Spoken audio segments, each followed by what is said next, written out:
12 Safety Tips of Christmas. Hey guys, welcome to Konkretong Kaalaman. Civil Engineering Simplified para sa lahat.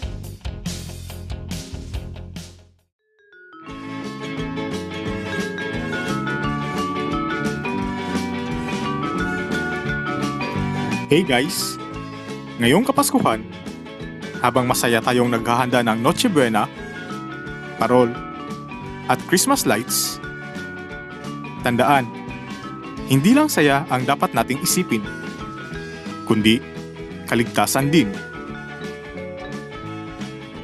Sa aming mga civil engineers, safety is paramount. Kaligtasan ang pinakamahalaga. Kaya sa episode na to, ihahatid ko sa inyo ang 12 Safety Tips of Christmas, isang masayang carol ng mga paalala para maging ligtas at masaya ang Pasko ng bawat Pilipino.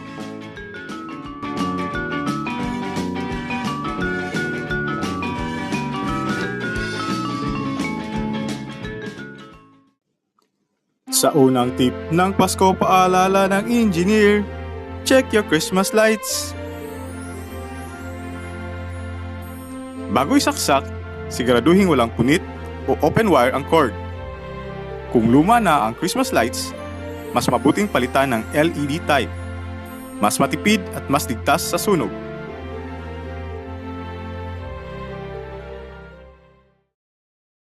Sa pangalawang tip ng Pasko, huwag i-overload ang saksakan.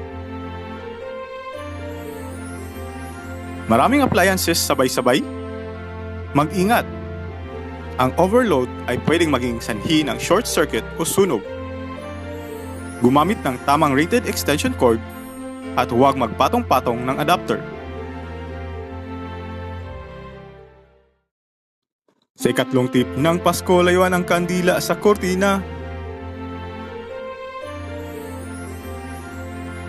Minsan, romantic ang candlelight dinner. Pero delikado. Iwasan ang apoy malapit sa tela o dekorasyon. At syempre, patayin ang kandila bago matulog o umalis ng bahay. Sa ikaapat na tip ng Pasko, mag-ingat sa paputok. Kung maaari, panoorin na lang sa community fireworks display.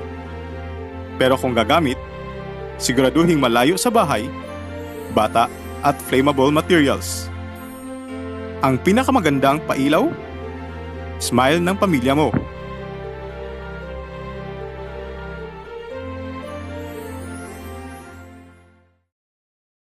Sa ikalimang tip ng Pasko, siguraduhin matatag ang Christmas tree. Marami sa atin mahilig sa malaki at magarang Christmas tree. Pero tandaan, dapat mababa ang center of gravity at stable ang base para hindi tumumba o matanggalan ng ilaw.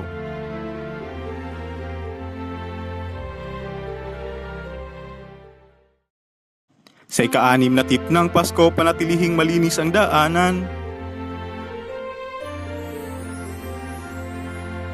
Huwag harangan ng dekorasyon, gifts, o furniture ang exit.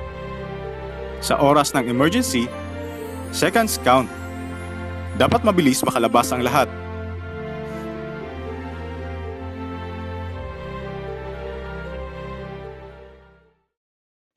Sa ikapitong tip ng Pasko, mag-ingat sa pagluluto. Sa dami ng niluluto tuwing Noche Buena, madalas nakakaligtaan ang stove. Never leave it unattended. At siguraduhin walang bata o alagang hayop sa paligid.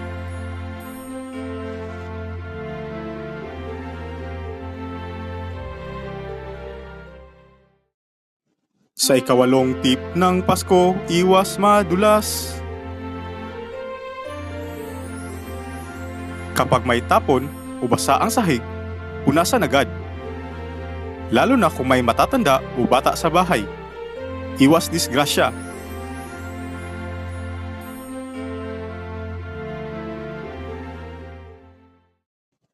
Sa ika-9 na tip ng Pasko, bantayan ang mga bata. Sa dami ng bisita at kainan, minsan nakakaligtaan nating bantayan ang mga bata. Siguraduhing laging may nagbabantay, lalo na malapit sa kuryente, apoy o tubig.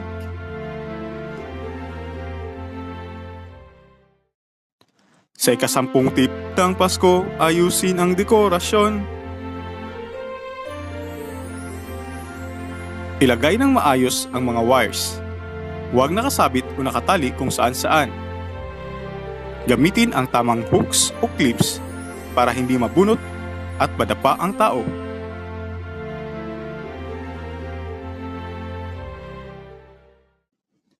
Sa ika-11 tip ng Pasko, maging handa sa panahon. Alam natin, sa Pilipinas, minsan umuulan kahit Pasko. Kaya bago mag-holiday, i-check ang bubong, kanal, at electrical connections para iwas baha at short circuit.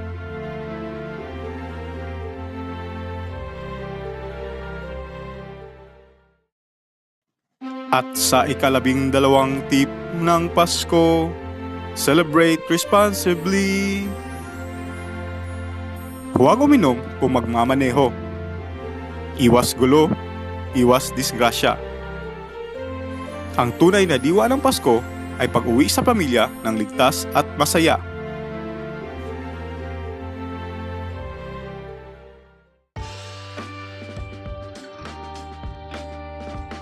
Guys, ang Pasko ay panahon ng pagmamahalan. At ang isa sa pinakamagandang paraan para magpakita ng pagmamahal ay ang pagiging maalaga at maingat. Kaya ngayong taon, isabuhay natin ang 12 safety tips of Christmas.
This is Konkretong Kaalaman, nagsasabing isang ligtas, masaya at konkretong Pasko sa inyong lahat.